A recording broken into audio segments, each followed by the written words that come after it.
नमस्कार दोस्तों, मैं आपका दोस्त अजय शर्मा और आज की इस वीडियो में आप सभी लोगों का बहुत बहुत स्वागत करता हूं, अभिनंदन करता हूं। दोस्तों, आज का जो हमारा टॉपिक है वो है कि जो लोग जीवन में सफल नहीं होते उनके प्रमुख 4 क्या कारण होते हैं जिनकी वजह से वो सफल नहीं होते, उसके ऊपर आज हम चर्चा करेंगे। ऐसे प्रमुख 4 कारण जिनकी वजह से लोग किसी भी फील्ड में सफल नहीं होते, या सीधे शब्दों में बोलूं कि यदि आप किसी भी फील्ड में काम कर रहे हैं उसमें यदि आप सफल नहीं हो रहे हैं तो ये मुख्यतः 4 कारण हैं जिसके ऊपर मैं आज चर्चा करूंगा। तो वीडियो को अंत तक आप जरूर देखिएगा, तभी आपको ये बात सही तरीके से समझ में आएगी। देखिए, सबसे पहला कारण जो होता है, जो किसी भी फील्ड में आप सफल नहीं होते या कोई व्यक्ति सफल नहीं होता, वो कारण होता है कंफ्यूजन। बहुत सारे लोग किसी काम को करते तो हैं लेकिन उस काम को करते समय वो बहुत ज्यादा कंफ्यूज्ड होते हैं, उनको कंफ्यूजन होता है। उनको ये पता ही नहीं होता कि वो जो काम कर रहे हैं उस काम को करने का कारण क्या है, वो काम वो क्यों कर रहे हैं। और वो एक चीज को लेके कंफ्यूज और रहते हैं कि पता नहीं उस काम में वो सफल हो पाएंगे या नहीं हो पाएंगे। यदि आप कोई भी काम कर रहे हैं और उस काम में आपको सफलता नहीं मिल रही है तो अपने आप को आपको चेक करना पड़ेगा, कहीं आप अपनी सफलता को लेकर कंफ्यूज तो नहीं है, अपने काम को लेकर कंफ्यूज तो नहीं है।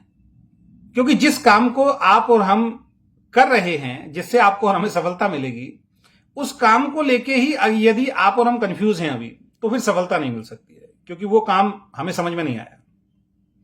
दूसरी चीज, आप अपनी सफलता को लेकर कंफ्यूज तो नहीं है, अपने आप को लेकर कंफ्यूज तो नहीं है कि सब सफल हो सकते हैं, सब कामयाब हो सकते हैं, लेकिन मैं कामयाब नहीं हो सकता, मैं सफल नहीं हो सकता। ऐसा कंफ्यूजन कहीं आपके दिमाग में तो नहीं चल रहा? यदि ऐसा है तो आप किसी भी फील्ड में चले जाइए, जब तक कंफ्यूजन रहेगा आप सफल नहीं हो सकते। तो ऐसे लोग जो कंफ्यूज होते हैं, जिनको अपने काम को लेके, अपनी सफलता को लेके कंफ्यूजन होता है, वो किसी भी क्षेत्र में सफल नहीं होते। इस कंफ्यूजन से आपको बाहर आना पड़ेगा, तभी आप सफल होंगे। दूसरा, रिग्रेट। मतलब कहीं ना कहीं इसको हीन भावना भी बोल सकते हैं, या रिग्रेट मतलब खुद कुछ चीजों को दोष देना, कुछ चीजों को शामिल कर देना कि इनकी वजह से मैं सफल नहीं हो रहा हूं। इन्हें अपने बारे में, अपने काम के बारे में भरोसा नहीं होता। ऐसे लोग रिग्रेट से भरे होते हैं, इनको अपने बारे में और अपने काम के बारे में भरोसा नहीं होता।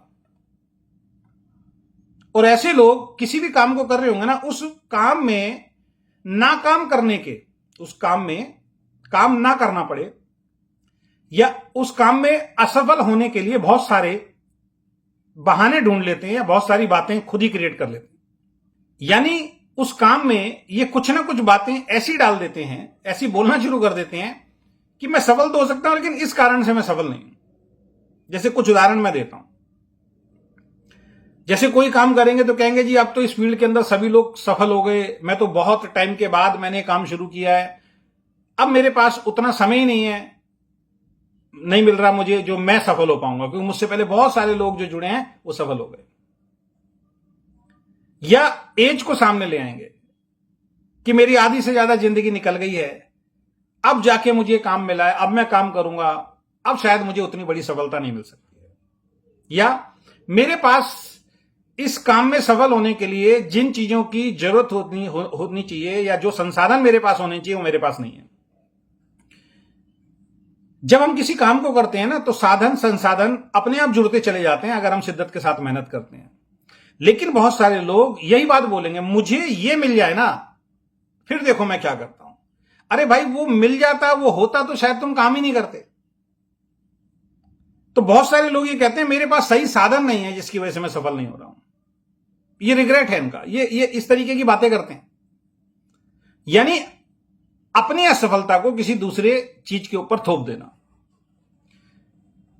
तीसरा उदाहरण, मेरे पास नॉलेज नहीं है, मैं सफल तो हो जाऊं, जितनी नॉलेज आपके पास है ना सर, उतनी नॉलेज मेरे पास नहीं है। अरे जिस फील्ड में आप काम कर रहे हैं, आपसे पहले जो अनुभवी व्यक्ति है, जैसे मैं डायरेक्ट सेलिंग फील्ड के अंदर हूं, तो डायरेक्ट सेलिंग फील्ड में आपकी अप्लायंस के पास जितनी नॉलेज है, आप उनको चेक तो कीजिए, जब वो उस इंडस्ट्री में आए थे क्या उतनी नॉलेज थी उनके पास? तो आंसर आएगा मैक्सिमम लोगों के पास उतनी नॉलेज, उतनी जानकारी नहीं थी। सभी लोग आपकी तरह फ्रेशर आए थे और धीरे धीरे करके उन्होंने उस नॉलेज को ग्रहण करना शुरू किया, अडॉप्ट करना शुरू किया, सीखना शुरू किया और नॉलेज उनको आ गई। अपनी नॉलेज को अपडेट करते रहे। तो जैसे उन्होंने अपडेट किया वैसे आप भी अपडेट कर सकते हो। तो ये चीज आपको रोकती है कई बार, मेरे पास इतनी नॉलेज नहीं है। जबकि हमारी फील्ड में अगर आपके पास नॉलेज नहीं है तो कोई दूसरा व्यक्ति आपके लिए नॉलेज देने के लिए तैयार है। आपको प्लान दिखाना नहीं आता, कोई दूसरा अपलाइन प्लान दिखाने के लिए तैयार है। आपको लोगों के सवालों के जवाब देने नहीं आते, मैनेजमेंट या आपकी अपलाइन लोगों के सवाल देने के लिए जवाब देने के लिए तैयार है। यहां दूसरा व्यक्ति, सफल व्यक्ति आपको सफल बनाने के लिए प्रयास करता है। उसकी नॉलेज, उसका अनुभव आपके काम आता है। फिर भी हमें नॉलेज लेनी पड़ेगी। तो ये चीज बोलना कि मेरे पास नॉलेज नहीं है इस वजह से मैं सफल नहीं हूं, ये कोई सही बात नहीं है। नॉलेज नहीं है ये बात हम एक्सेप्ट करते हैं, लेकिन नॉलेज ली ही नहीं जा सकती या आप लेना नहीं चाहते, ये बात बिल्कुल गलत है, ये बात सही नहीं है। नॉलेज ली जा सकती है, नॉलेज नहीं है इस बात को हम एक्सेप्ट करते हैं, लेकिन आप नॉलेज ले ही नहीं सकते इस बात को हम एक्सेप्ट नहीं कर सकते। आपको नॉलेज लेनी चाहिए। या फिर हमारी फील्ड में एक बहुत ज्यादा बात बोली जाती है, मैं काम तो कर लूं सर, मुझे अच्छे लोग नहीं मिलते सर।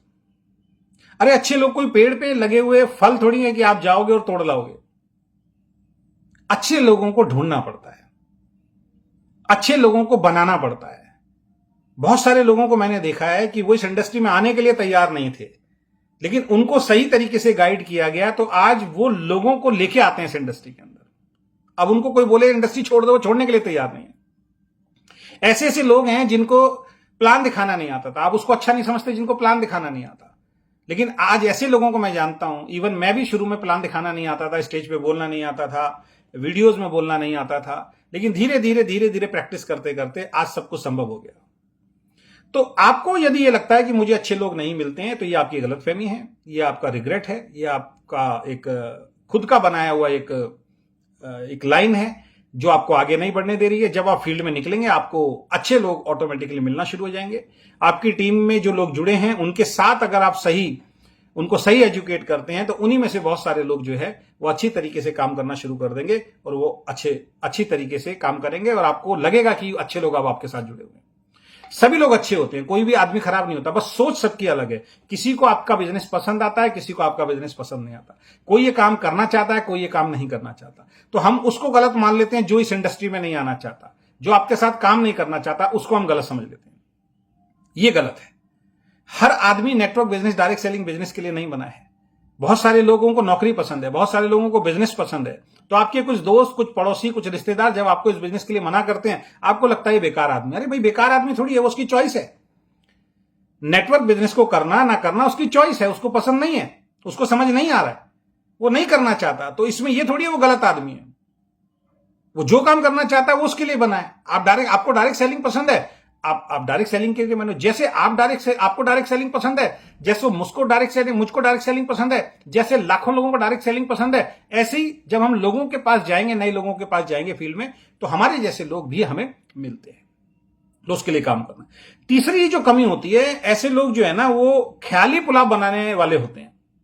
यानी कि ऐसे लोग मेहनत तो करेंगे नहीं, लेकिन खाली बैठे बैठे बातें बहुत बड़ी बड़ी करेंगे।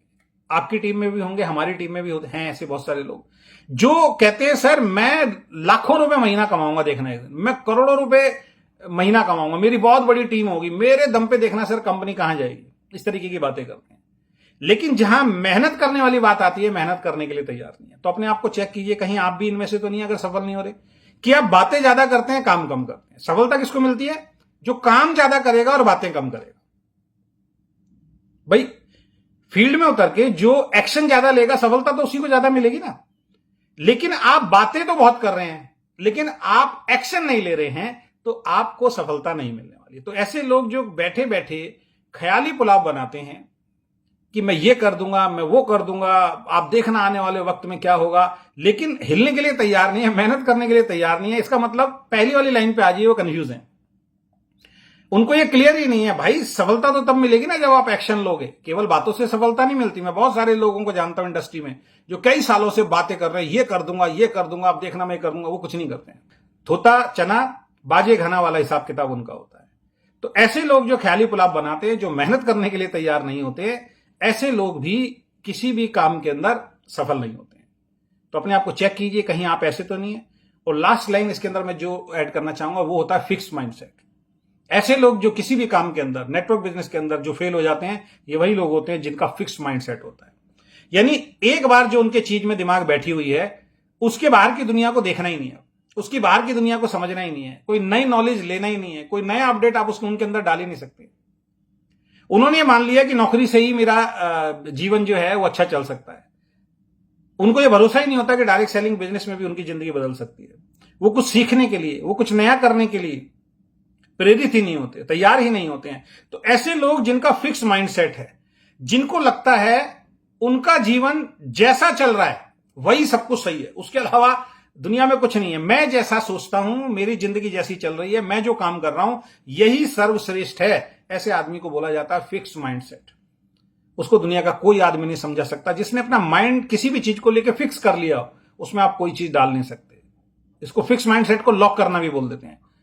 अब आपने दिमाग में ताला ही लगा दिया तो उसमें कोई चीज डाल ही नहीं सकता ना, क्योंकि आपकी सोच है। अगर किसी व्यक्ति ने अपनी सोच को ही सर्वश्रेष्ठ मान लिया, उसको आप नहीं समझा सकते।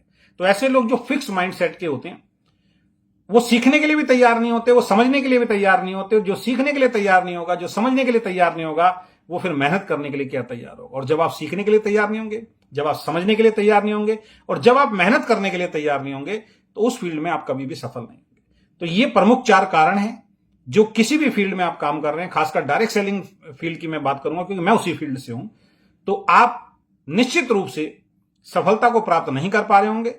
आप कंफ्यूजन में हैं अभी अपनी सफलता को लेके, अपने काम को लेके, कि आपकी कंपनी आपको सफल बना पाएगी, आपका प्लान आपको सफल बना पाएगा, नहीं बना पाएगा, अभी आप कंफ्यूजन में हो। वो सही है गलत है अभी आपको क्लियर ही नहीं हुआ है। दूसरा, आपको खुद अपने ऊपर कंफ्यूजन है कि शायद मैं सफल नहीं हो सकता हूं, ऐसा कोई कंफ्यूजन आपके मन में चल रहा है, तो शायद आप बड़ी सफलता को प्राप्त नहीं कर सकते। दूसरा, आप भी इस तरीके की बहुत सारी बातों को लेकर चलते होंगे, मेरे पास नॉलेज नहीं है, मुझे सही तरीके से समझाना नहीं आता, मुझे अच्छे लोग नहीं मिलते हैं, है ना। इस तरीके की कुछ चीजें, धारणा आपने अपने मन में बना रखी होंगी, जिसकी वजह से आप सफल नहीं हो रहे होंगे। या फिर आप बैठे बैठे बातें तो बहुत बड़ी बड़ी करते होंगे, लेकिन आप एक्शन नहीं लेते होंगे। या फिर आप फिक्स माइंडसेट के साथ चल रहे हैं, आप नई चीजों को एक्सेप्ट करने के लिए तैयार नहीं है, सीखने के लिए तैयार नहीं है, समझने के लिए तैयार नहीं है, और मेहनत करने के लिए तैयार नहीं है। और जब तक इन 4 चीजों के अंदर आप बदलाव नहीं करेंगे, आप कितनी भी मेहनत कर लीजिए, आप सफल नहीं हो सकते। आशा करता हूं इन 4 पॉइंट्स पे आज के बाद काम करेंगे, अपने जीवन को बेहतर बनाएंगे। और आपकी टीम में भी बहुत सारे ऐसे लोग होंगे जो इन 4 बातों की वजह से कंफ्यूज होंगे, उनका भी व्यापार नहीं चल रहा होगा, वो भी सही तरीके से मेहनत नहीं कर रहे होंगे। तो ये वीडियो उन सभी के पास भेजिए, हो सकता है इस वीडियो को देखने के बाद उनके अंदर कुछ बदलाव आए और उनका जीवन भी इस वीडियो के माध्यम से, आपके माध्यम से बदल पाए। बहुत बहुत धन्यवाद। Thank you so much. Wish you all the best.